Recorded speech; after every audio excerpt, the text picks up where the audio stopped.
Hello and welcome to News Now. Dan Gilbert is a billionaire and the biggest name in Detroit development. He owns multiple high-rises and is building more in the Motor City. Some say the future of Detroit is closely tied to his future. And last May, he had a stroke that nearly took his life. He's been recovering and recently sat down for his first interview with Chad Livengood of Crane's Detroit Business. Chad, thanks for being here. Hey, thanks for having me. So you're in the room with him, huh? How's he doing? I mean, how's he looking? He is still in a wheelchair. He had a stroke in the right side of his brain that created temporary paralysis in the left side of his body.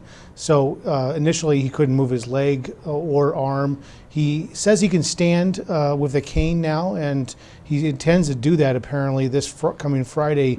He's going to speak at the Crane's Newsmakers of the Year luncheon at the MGM Grand, so that'll be a pretty big news event. At the same time, he still doesn't have use of his left arm. He's still trying to regain those motor skills. He's going through physical therapy, occupational therapy. He spent 8 weeks last summer at Shirley Ryan Ability Lab in Chicago, which U.S. News and World Report says is the #1 rehab facility for stroke victims in the country. So he's going, he's continuing to try to regain his motor skills. He's cognitively still there. In fact, I thought he was more cogent than he was maybe pre-stroke. I mean, I think he's more thoughtful about what he's saying. Maybe? Focused, yeah. I mean, this is a guy who he had a podcast called Speed of the Game that was kind of about his sort of fast-moving life and business and sports. You know, he's the owner of the Cavaliers. He's this sort of celebrity businessman, but also he owns 100 properties in downtown Detroit and has 17,000 employees. So he is definitely slowed down, and you can kind of tell that this has been a very humbling experience for him. So temporary paralysis. So the leg fully functioning on the left side, and the arm has a long way to go still. Yeah, I mean, I asked him what kind of what kind of range he had with that left arm, and he couldn't lift it up, and he used his right hand to basically move it around. And he said sometimes I can grab the ball and drop it into a box, but not always. And that's a reality. When you have a brain injury from a stroke, you lose those abilities. You have to regain them somehow. Some people never regain them. I mean, he's lucky to not have been fully paralyzed like some people do from a stroke. I listened to your interview that you did with him as well, and you said it was edited somewhat. I have some friends who've been through strokes, and sometimes it takes them a little longer to think of what they want to say. They know what they want to say. It just takes them a little longer to sit. Were you seeing some of that, or was he pretty much able to speak the way he always has? He was pretty much able to speak the way he always has. I mean, especially when we got talking business with him, started talking real estate, he started knocking off, various issues, and he had a command of the facts and such. And I mean, he, when he was talking about ischemic stroke is what he had, he started spelling ischemic out. Yeah. I don't know how to spell ischemic, but yeah, he's really, still very much, sharp and tuned to the subjects he's interested in. We talked about the Hudson's Tower project that he's doing, and that really seems to be his #1 business focus in Detroit now is getting that skyscraper built there at the old J.L. Hudson's department store site. But he also said, to give it some perspective, that everything is hard. What kind of things did he say that are hard? Just things you and I would not even think about. Just getting out of bed, pulling himself up to the table to eat, going to the bathroom, all the just normal daily routine that we all sort of take for granted. He's had to learn how to do all this stuff, at least on the left side of that body. And he said initially after the stroke, he was dead weight. He couldn't move at all. He had to require a couple people to transfer him. He was always a shorter man, but he is now a much thinner man. I mean, he has certainly lost muscle mass. He was really into working out before. He was very much kind of in tune to physical workouts and had kind of a barrel chest. That seems to have he's lost a lot of muscle mass for sure, which is what happens when you're kind of incapacitated. Tell us what he told you about what happened the night he had the stroke. He was downtown? Yeah, he was downtown at the Vinton building, which is building that he owns right at the corner of Woodward and Congress. He has an apartment at the top of that he maintains, and he had kind of a nightcap gathering with friends. Some of them were downstairs at Beso, the little restaurant there, and they came upstairs. They have this rooftop patio and overlooks Detroit River and Hart Plaza. And there was a movement electronic music festival going on at Hart Plaza. And he said he saw all these lights and sounds. He thought that was causing his double vision. He was seeing double, and then he started having pain in his arms.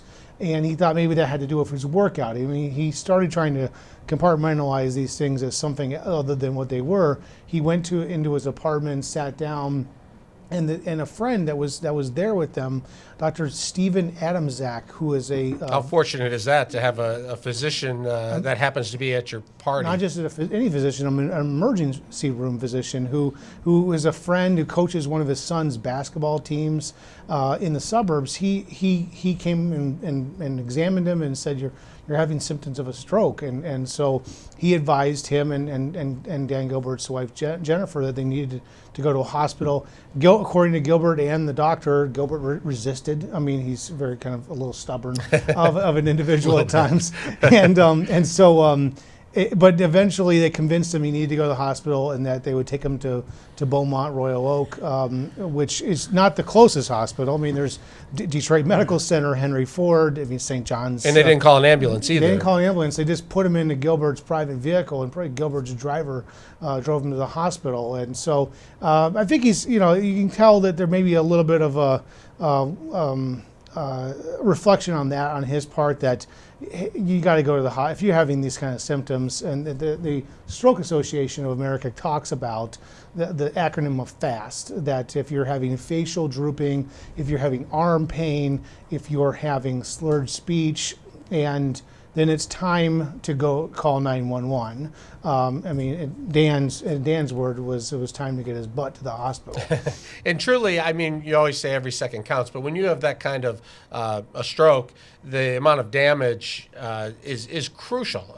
Sure. Your recovery time is crucial. Yeah, your artery is basically having some kind of a blood clot that's causing a stoppage of a flow of oxygen-rich blood to your brain. I mean, it's just like same thing in a heart attack. Heart attack can cause a stroke as well. And he ended up having to have 7 stents in his carotid artery implanted. That's a pretty large amount to open up the blood vessel to get blood back to his brain.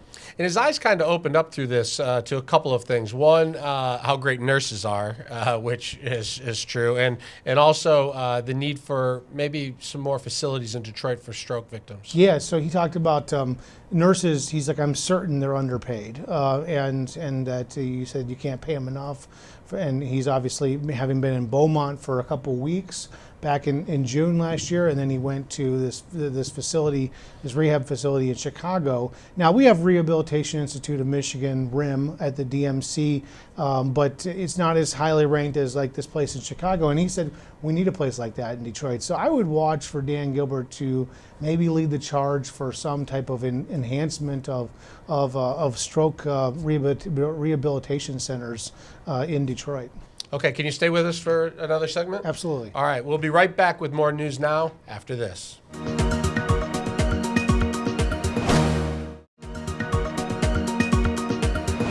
Welcome back. Let's continue our conversation about the recovery of billionaire Dan Gilbert with reporter Chad Livengood, who landed Gilbert's first interview. So we were talking about his recovery, but let's talk about his plans. He is getting to the office. He started with 1 day a week. Yeah, he started 1 day a week. Now he's 2 days a week. He comes in a wheelchair. He's got a service dog, a black lab named Cowboy. I feel like Cowboy might end up being a star in this town. Right. And so he comes in with the dog, and he's trying to go about his business. Since his stroke and in the ensuing months, there has been some management changes at his real estate company, Bedrock, which is the management company that manages all the property downtown, and they're managing the construction of the Hudson's Tower, the Monroe Block site, and now they're doing this project at the Gratiot Avenue jail site, the old failed jail that got torn down, that he got control of that 15-acre property there at Gratiot at 375. And they're going to do this U of M satellite campus. They're calling it the Innovation Center that he's doing with New York developer Stephen Ross. He basically puts the Hudson's project and this U of M Innovation Center as his top two priorities from a real estate standpoint. For people who don't follow it that closely, do his companies run on their own, or is he real hands-on?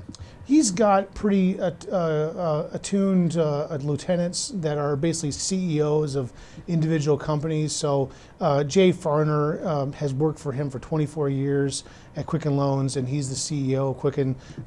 Bill Emerson is the vice chairman of the whole parent company, and he kind of floats around from various entities. He ran Quicken Loans himself for 15 years, I believe. And then Matt Cullen is a veteran of Detroit business. He worked at General Motors. He's been Dan's right-hand man on real estate. He runs the Bedrock Company. Matt also is overseeing the construction of the new Wayne County Jail that they're doing there, right there at 75 and 94. People might be seeing that structure that's going up right now, and that's being led by Gilbert's companies as part of that big deal they did with Wayne County.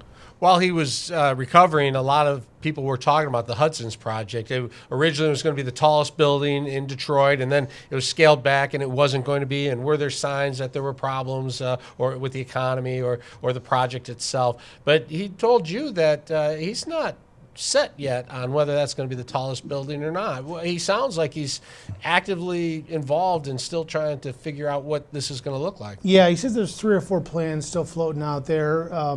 But just a couple weeks prior to this, Matt Cullen, who runs Bedrock, said it's probably not going to be taller than the Renaissance Center Marriott building. It's 727 feet. Now, they talked about a skyscraper of 919 feet just a few years ago. They've been building out that site. These things take a long time.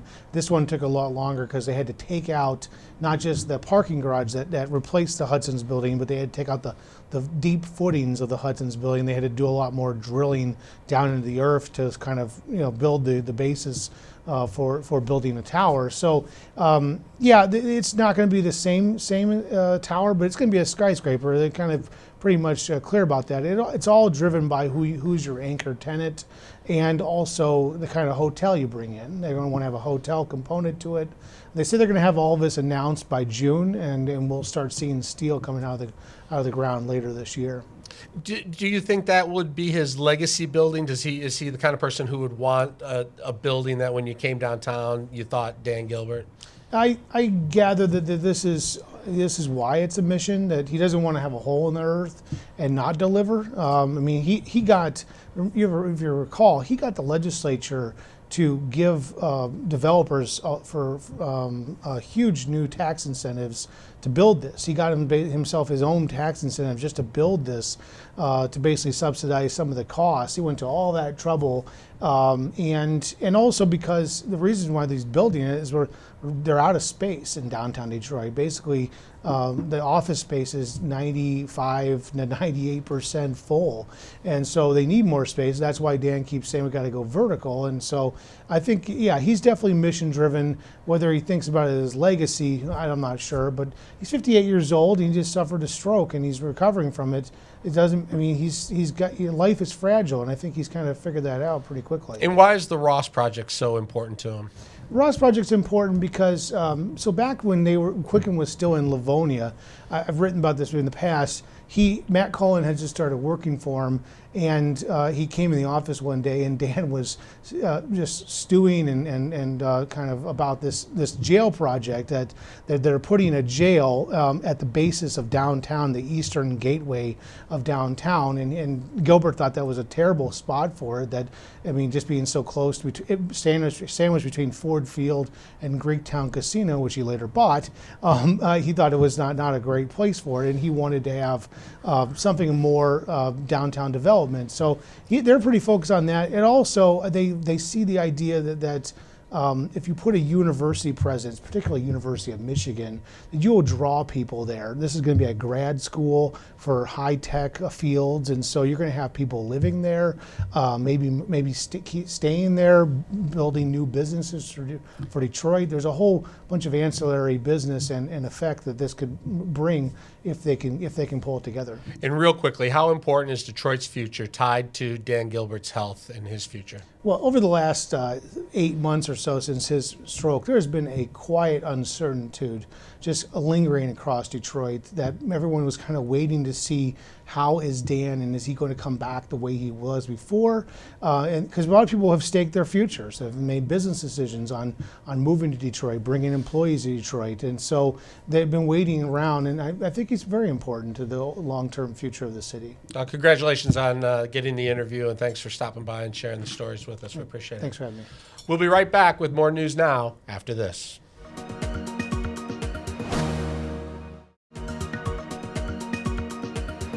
Welcome back. The disappearance of Jimmy Hoffa is one of America's biggest mysteries. On Thursday, one of the suspects in the case died at age 86. Some believe Chucky O'Brien drove Hoffa from the Macus Red Fox in Bluefield Hills to his ultimate death. The theory that Hoffa would not get in a car with someone he did not trust. O'Brien denied anything to do with Hoffa's disappearance. Joining us now is former federal prosecutor Keith Corbett, who investigated several people said to be involved in Hoffa's death. Thanks for being here.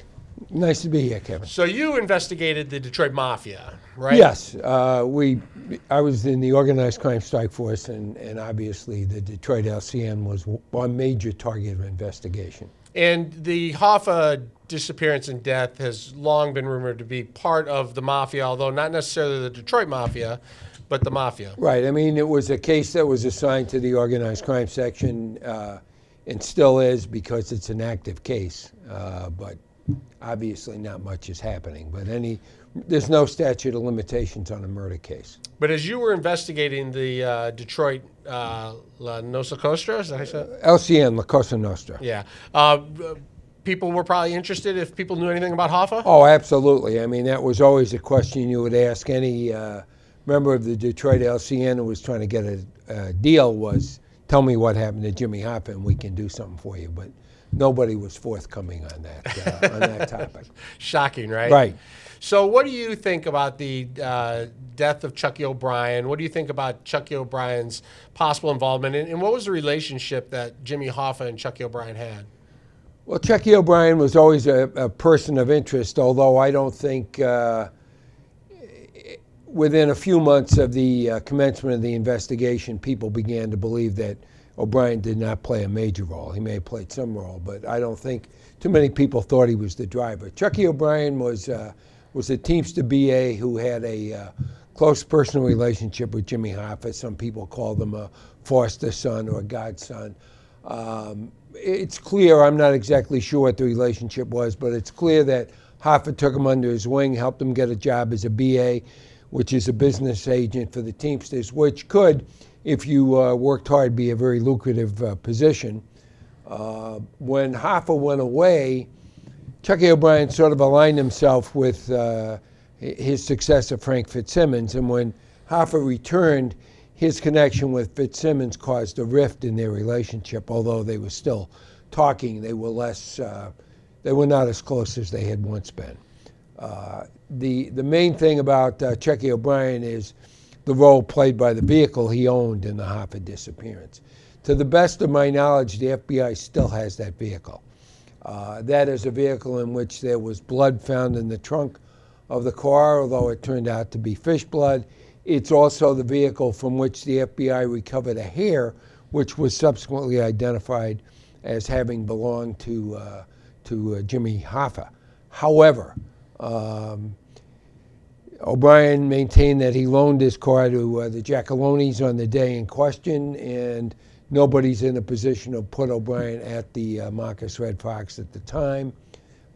As I said, he's always been a person of interest, but I don't think anybody seriously viewed him after the first early days of the investigation as having been directly or even in any way except very tangentially related to the investigation. The most common theory seems to be that the East Coast Mafia was responsible, but Did they need any cooperation from the Detroit Mafia? Absolutely. At that time, more so than now, the organized crime was a highly structured operation, and in order to commit a crime like that in the Detroit area, it would have been necessary to get the approval and acquiescence of the Detroit LCN for people from New Jersey to come here and take action against Hoffa. Additionally, most people believe that it would have been necessary. Hoffa was supposed to meet, as many people know, Anthony Giacalone on that date. Mr. Giacalone, who was notoriously surly,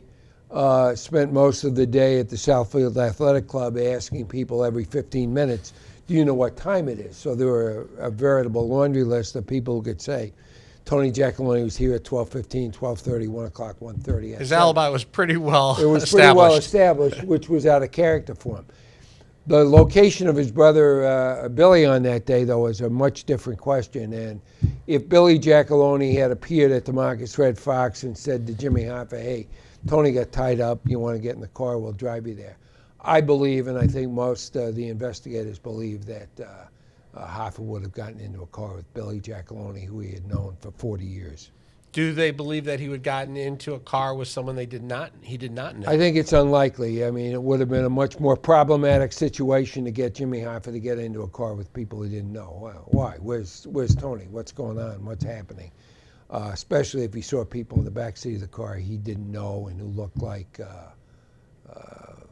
mob guys. I don't think he would have gotten in the car in that situation. But that's speculation, but I think it's reasonable. But we do know he was at Marcus Red Fox that day, and, right. and that was the last he Right, was he seen. called his wife, at 2 o'clock in the afternoon saying, Giacalone hadn't shown up, I'm going to wait another 10 minutes and then take off. And that was basically the last time anybody ever heard from him. Do you think there's any chance of finding out who killed Jimmy Hoffa? At this point in time, there's really, I think everybody that would have been identified as a potential target of the investigation has died. I mean, unless somebody left a secret notebook somewhere, we can speculate. We may have a pretty good idea, but both the Giacalones are gone, the Provenzanos, the Andrettas, Chucky O'Brien, I think all the people in a position to have direct personal knowledge have passed away, and there's really no way to get behind that. I mean, it was 45 years ago, and most of these people at that time were in their 30s or 40s. Is it embarrassment or just an unsolved case for the federal government? I think it's a little of both. I mean, obviously it's an unsolved case, but I think the Bureau put in a tremendous amount of effort and work to finding out. It had the effect of starting a nationwide effort against organized crime, which impacted Detroit, New Jersey, etc. Most of the people thought to be involved were convicted of other crimes, but nobody has ever been brought to the bar of justice for the charge of either having kidnapped or killed Jimmy Hoffa. All right, thanks for being here. We appreciate it. No problem, my pleasure. That's our show for tonight. Remember to check us out on Facebook. For everyone here at News Now, I'm Kevin Dietz. Good night.